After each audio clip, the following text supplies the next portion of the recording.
السلام علیکم۔ کیسے ہیں آپ سب؟ امید ہے آپ سب لوگ خیریت سے ہوں گے۔ تو آج ہم آب حیات کی ایپیسوڈ 130 سٹارٹ کریں گے۔ 10 منٹ بعد پارکنگ میں گاڑی کھڑی کرتے ہوئے وہ اس کی گاڑی میں آ گیا تھا۔ اس کے ہاتھ میں ایک پھول کے ساتھ 2 شاخیں تھیں۔ عنایہ نے کچھ کہے بغیر اسے دیکھا، پھر وہ تھام لی۔ وہ فون پر پہلے ہی احسن اور عائشہ کے ساتھ ہونے والی ملاقاتوں کے بارے میں اسے بتا چکا تھا۔ اس نے کہا تھا، اس کی ضرورت نہیں، عنایہ نے جواباً کہا۔ میں نے ہاسپٹل میں ڈاکٹر احسن کی امامت میں نماز پڑھنا چھوڑ دی۔ عنایہ نے چونک کر اسے دیکھا۔ میں نے اسے بتا دیا کہ اپنی بیوی کے ساتھ ایسا سلوک کرنے والا شخص امامت کا اہل نہیں۔ اسے عائشہ کے خلاف سارے کیس، سارے الزامات واپس لینے ہوں گے اگر وہ دوبارہ امامت کروانا چاہتا ہے تو۔ عبداللہ بے حد سنجیدگی سے کہہ رہا تھا۔ اوہ، تو اس لیے اس نے کیس واپس لیا ہے، عنایہ نے بے اختیار کہا۔ عبداللہ چونکا۔ اس نے کیس واپس لے لیا؟ ہاں، جبرائیل نے بتایا مجھے۔ اس نے ایک معذرت کا خط بھی لکھا ہے عائشہ کے نام، عنایہ نے مزید بتایا۔ یہ سب بیکار ہے اب، وہ بہت زیادہ نقصان کر چکا ہے۔ عائشہ کا؟ نہیں، اپنا۔ عبداللہ کے لہجے میں افسردگی تھی۔ اچھے انسان ریکور کر جاتے ہیں ہر نقصان سے، کیونکہ اللہ ان کے ساتھ ہوتا ہے، برے نہیں کر سکتے۔ عبداللہ کہہ رہا تھا، ہی himself is the greatest liar۔ وہ اپنے پیرنٹس کے ساتھ بابا سے ملنے بھی آئے تھے، جبرائیل کی شکایت کرنے، عنایہ کہہ رہی تھی۔ بابا نے اس کے باپ سے کہا کہ وہ دیکھے اس کی منافقت اور تنگ نظری نے اس کے اکلوتے بیٹے کو کیا بنا دیا ہے۔ شرمندہ ہوئے؟ عبداللہ نے پوچھا۔ پتہ نہیں، خاموش ہو گئے تھے۔ احسن صاحب کی ماں رونے لگی تھی، پتہ نہیں کیوں، پھر وہ چلے گئے، عنایہ نے کہا۔ تم نے مجھے معاف کر دیا؟ عبداللہ نے یکدم پوچھا۔ وہ مسکرا دی۔ ہاں، ایسی کوئی بڑی غلطی تو نہیں تھی تمہاری کہ معاف ہی نہ کرتی۔ عبداللہ نے ایک کارڈ اس کی طرف بڑھایا۔ وہ بے اختیار ہنسی۔ اب سب کچھ زبان سے کہنا سیکھو، سب کچھ لکھ لکھ کے کیوں بتاتے ہو؟ وہ کارڈ کھولتے ہوئے اسے کہہ رہی تھی، پھر وہ بات کرتے کرتے ٹھٹک گئی۔ ایک ہاتھ سے بنے ہوئے کارڈ پر صرف ایک جملہ لکھا ہوا تھا، تم مجھ سے شادی کرو گی؟ عنایہ نے اپنی شرٹ کی جیب میں اٹکے بال پوائنٹ کو نکال کر اس تحریر کے نیچے لکھا۔ ہاں، عبداللہ مسکرایا اور اس نے اس کا بال پوائنٹ لیتے ہوئے لکھا۔ کب؟ عنایہ نے لکھا۔ پھولوں کے موسم میں، عبداللہ نے لکھا۔ بہار؟ عنایہ نے لکھا۔ ہاں۔ عبداللہ نے کارڈ پر ایک دل بنایا، عنایہ نے ایک اور۔ عبداللہ نے ایک سمائلی بنایا، عنایہ نے ایک اور۔ کارڈ لکیروں، حرفوں، ہندسوں، جذبوں سے بھرتا جا رہا تھا، اور ہر شے صرف محبت کی ترجمان تھی، جو اللہ تعالیٰ کی بہترین نعمتوں میں سے ایک ہے، اور جسے پانے والے خوش نصیب۔ وہ دونوں دو خوش نصیب تھے جو اس کارڈ کو عہد اور تجدید عہد سے بھر رہے تھے۔ لفٹ کا دروازہ کھلا۔ سالار نے اپنی گھڑی دیکھی۔ اس کے 2 سیکیورٹی گارڈز اس سے پہلے لفٹ سے نکل گئے تھے۔ اس کا باقی کا عملہ اس کے لفٹ سے نکلنے کے بعد پیچھے لپکا تھا۔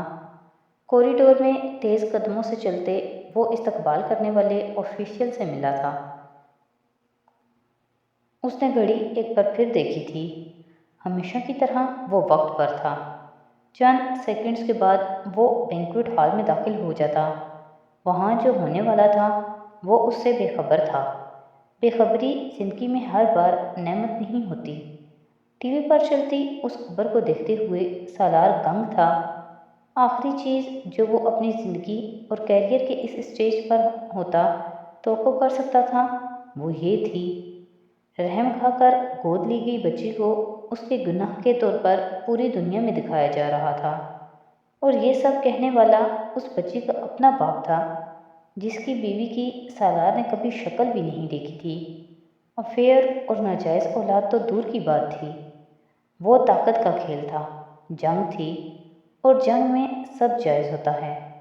یہ کہنا کہ سازش کی جا رہی تھی، نیروبی میں ہونے والے ٹائی اور SIF کے اس اشتراک کو ہونے سے پہلے توڑنے کی کوشش کی جا رہی تھی، بیکار تھا۔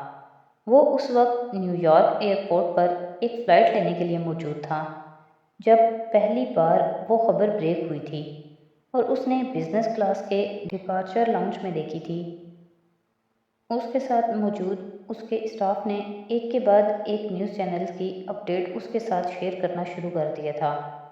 سالار سکندر نے وہاں بیٹھے سب سے پہلی کال امامہ کو کی تھی اور اس نے اس کے کچھ کہنے سے پہلے ہی اس سے کہا تھا، مجھے کوئی وضاحت دینے کی ضرورت نہیں، نہ مجھے نہ تمہارے بچوں کو، رئیسہ سے بات کرو۔ سالار نے جواباً اس سے کہا تھا، مجھے اپنے سے زیادہ تکلیف اس بات کی ہے کہ وہ اس کی تصویریں چلا رہے ہیں۔ اس نے امامہ سے کہا تھا۔ وہ اپسٹ تھا۔ اس کا اندازہ امامہ کو اس کی آواز سے بھی ہو رہا تھا۔ یہ وقت بھی گزر جائے گا سالار، امامہ نے اس سے کہا تھا تسلی دینے والے انداز میں۔ ہم نے اس سے زیادہ برا وقت دیکھا ہے۔ سالار نے سر ہلایا تھا، ممنوعیت کے عجیب سے احساس کے ساتھ۔ گھر میں بیٹھی وہ عورت ان سب کے لیے عجیب طاقت تھی، عجیب طرح سے حوصلے دیے رکھتی تھی، ان کو عجیب طریقے سے ٹوٹنے سے بچاتی تھی۔ وہ یہاں کسی جذباتی ملاقات کے لیے نہیں آئی تھی، سوال و جواب کے کسی لمبے چوڑے سیشن کے لیے بھی نہیں، لعنت و ملامت کے کسی منصوبے کو عملی جمع پہنانے کے لیے بھی نہیں۔ وہ یہاں کسی کا ضمیر جھنجھوڑنے آئی تھی، نہ ہی کسی سے نفرت کا اظہار کرنے کے لیے، نہ ہی وہ کسی کو یہ بتانے آئی تھی کہ وہ اذیت کے ماؤنٹ ایورسٹ پر کھڑی ہے، نہ ہی وہ اپنے باپ کو گریبان سے پکڑنا چاہتی تھی، اور نہ اسے یہ بتانا چاہتی تھی کہ اس نے اس کی زندگی تباہ کر دی تھی، اس کے صحت مند ذہن اور جسم کو ہمیشہ کے لیے مفلوج کر دیا تھا۔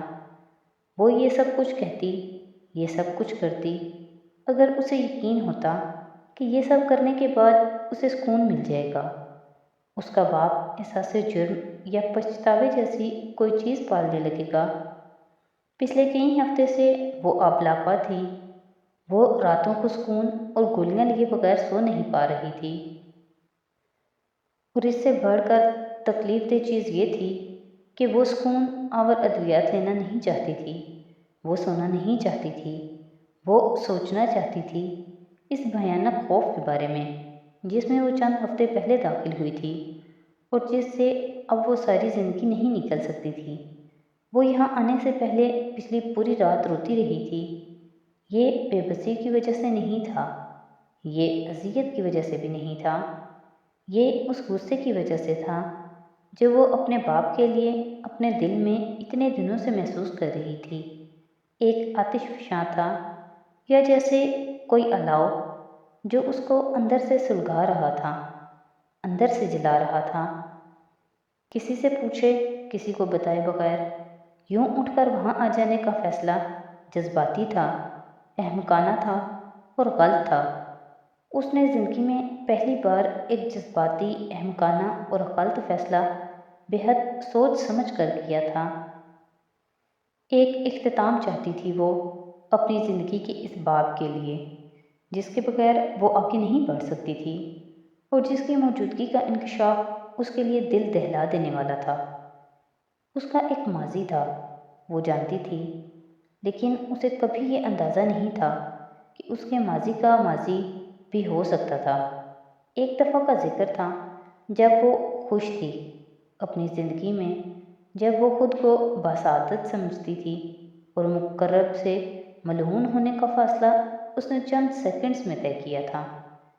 چند سیکنڈز شاید زیادہ وقت تھا، شاید اس سے بھی بہت کم وقت تھا جس میں وہ احساس کمتری، احساس محرومی، احساس ندامت اور ذلت و بدنامی کے ایک ڈھیر سے تبدیل ہوئی تھی۔ اور یہاں وہ اس ڈھیر کو دوبارہ وہی شکل دینے آئی تھی، اس بوجھ کو اس شخص کے سامنے اتار پھینکنے آئی تھی جس نے وہ بوجھ اس پر لادا تھا۔ کسی کو اس وقت یہ پتہ نہیں تھا کہ وہ وہاں تھی، کسی کو پتہ ہوتا تو وہاں آ ہی نہیں سکتی تھی۔ اس کا سیل فون پچھلے کئی گھنٹوں سے آف تھا۔ وہ چند گھنٹوں کے لیے خود کو اس دنیا سے دور لے آئی تھی جس کا وہ حصہ تھی، اس دنیا کا حصہ، یا پھر اس دنیا کا حصہ جس میں وہ اس وقت موجود تھی، یا پھر اس کی کوئی بنیاد نہیں تھی۔ وہ کہیں نہیں تھی، اور جہاں کی تھی، جس سے تعلق رکھتی تھی، اس کو اپنا نہیں کہہ سکتی تھی۔ انتظار لمبا ہو گیا تھا۔ انتظار ہمیشہ لمبا ہوتا ہے۔ کسی بھی چیز کا انتظار ہمیشہ لمبا ہوتا ہے، چاہے آنے والی شے پاؤں کی زنجیر بننے والی ہو یا گلے کا ہار، سر کا تاج بن کر سجنا ہو اس نے، یا پاؤں کی جوتی، انتظار ہمیشہ لمبا ہی ہوتا ہے۔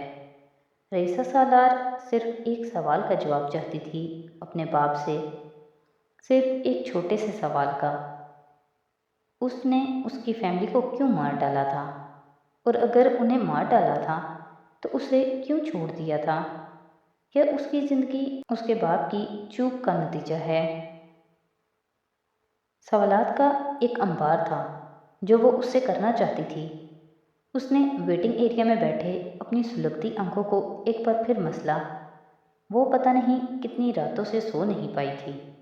ایک بھیانک خواب تھا پچھلے 2 ہفتے جس میں اسے پہلی بار میڈیا سے پتہ چلا تھا کہ اس کا باپ کون تھا، وہ کون تھی، کہاں سے تھی۔ وہ سالار سکندر اور امامہ ہاشم کی بیٹی نہیں تھی، وہ یہ جانتی تھی، لیکن اسے ہمیشہ یہی بتایا گیا تھا کہ وہ سالار کے ایک دوست کی بیٹی تھی جو ایک حادثے میں اپنی بیوی سمیت مارا گیا تھا، اور پھر سالار نے اسے اڈاپٹ کر لیا۔ مگر اب اس کی زندگی میں اچانک غلام فرید آ گیا تھا، جسے ٹی وی پر دیکھتے ہوئے بھی اس کا ذہن اس سے کسی بھی رشتہ سے انکاری تھا، مگر اس سے کوئی فرق نہیں پڑتا تھا، وہ حقیقت کو جھٹلا نہیں سکتی تھی۔ وہ سب اس ٹرمیول میں اس کے پاس آ گئے تھے، حمین، جبرائیل، عنایہ، امامہ، سالار اور حشام بھی، اسے یہ بتانے کہ انہیں فرق نہیں پڑتا کہ وہ کون تھی، کیا تھی، وہ ان کے لیے رئیسہ تھی، وہی پہلے والی رئیسہ۔ وہ ان سب کی شکر گزار تھی، ممنون تھی، احسان مند بھی، اور اس نے ان سب کو یہ احساس دلایا تھا کہ وہ بالکل ٹھیک تھی، مگر وہ ٹھیک نہیں تھی۔ اندر ہونے والی توڑ پھوڑ بے حد شدید تھی، اس لیے بھی کہ وہ اس خاندان کی ذلت اور رسوائی کا سبب بن رہی تھی جنہوں نے اس پر رحم کھاتے ہوئے اس کو پالا تھا۔ اسے ایک لحظہ بھر کے لیے بھی سالار سکندر پر اپنے باپ کے لگائے ہوئے الزامات کے جھوٹا ہونے میں کوئی شک نہیں ہوا تھا، اور اس کے یہاں آنے کی وجہ بھی وہی الزامات بنے تھے۔ وہ کسی کو بتائے بغیر صرف اپنے تعلقات کو استعمال کرتے ہوئے یہاں تک آنے میں کامیاب ہوئی تھی، اپنے خاندان کو بے خبر رکھتے ہوئے۔ غلام فرید جیل کے ایک اہلکار کے ساتھ بلاخر اس کمرے میں داخل ہوا تھا جہاں وہ بیٹھی ہوئی تھی۔ دونوں اب خاموشی سے ایک دوسرے کو دیکھ رہے تھے۔ پھر وہ جیل اہلکار وہاں سے چلا گیا۔ غلام فرید کچھ نروس انداز میں اسے دیکھ رہا تھا۔ وہ کئی لمحے اسے دیکھتی رہی، پھر اس نے مدھم آواز میں کہا، آپ نے مجھے پہچانا؟ نہیں۔ ایک لہجے کی تاخیر کے بعد غلام فرید نے کہا، میں آپ کی سب سے چھوٹی بیٹی ہوں، جسے مارنا آپ بھول گئے تھے۔ وہ طنز نہیں، تعارف تھا، اور اس کے علاوہ اپنا تعارف کسی اور طرح سے نہیں کروا سکتی تھی وہ۔ چنی بہت دیر غلام فرید اس کا چہرہ دیکھتے رہنے کے بعد بے ساختہ بڑبڑایا تھا۔ رئیسہ نے ہونٹ پیچ لیے، اس کی آنکھیں پانی سے بھر گئی تھیں۔ اس کے باپ نے بالآخر اسے پہچان لیا تھا، اور اب اس کا وہ نام یاد کرنے کی کوشش کر رہا تھا جو اس نے لکھوایا تھا۔ پر یاد نہیں کر سکا۔ اس نے چنی کو ایک بار پھر دیکھا، بغور دیکھا۔ وہ میم صاحب لگ رہی تھی، اپنی سانولی رنگت کے باوجود۔ اس کی بیٹی تو نہیں لگ رہی تھی۔ وہ جانتا تھا اس کی آخری اولاد کی پرورش سالار سکندر نے کی تھی۔ یہ اسے ان لوگوں نے بتایا تھا جو بار بار اسے بہت کچھ یاد کروانے اور پھر دہرانے کے لیے آتے تھے۔ اسے چنی کو دیکھ کر اپنی بیوی یاد آئی تھی، ایک نیلی جینس اور سفید شرٹ میں، بال ایک جوڑے کی شکل میں لپیٹے، گلاسز آنکھوں پر لگائے، گلے میں ایک باریک چین میں لٹکا اللہ کے نام کا لاکٹ پہنے، کلائی میں ایک قیمتی گھڑی پہنے، اس کے سامنے ایک کرسی پر ٹانگ رکھے۔ چنی نے اسے اپنی ماں کی یاد دلائی تھی، اس کے نین نقش ویسے تھے۔ تو آج کے ایپیسوڈ یہیں پہ ختم کرتے ہیں، نیکسٹ ایپیسوڈ کے ساتھ کل پھر حاضر ہوں گے۔ تو اگر آپ کو میری ویڈیوز اچھی لگ رہی ہیں تو پلیز میری ویڈیوز کو لائک کریں، میرے چینل کو سبسکرائب کریں اور اپنے فیملی اور فرینڈ کے ساتھ شیئر کریں۔ بہت شکریہ۔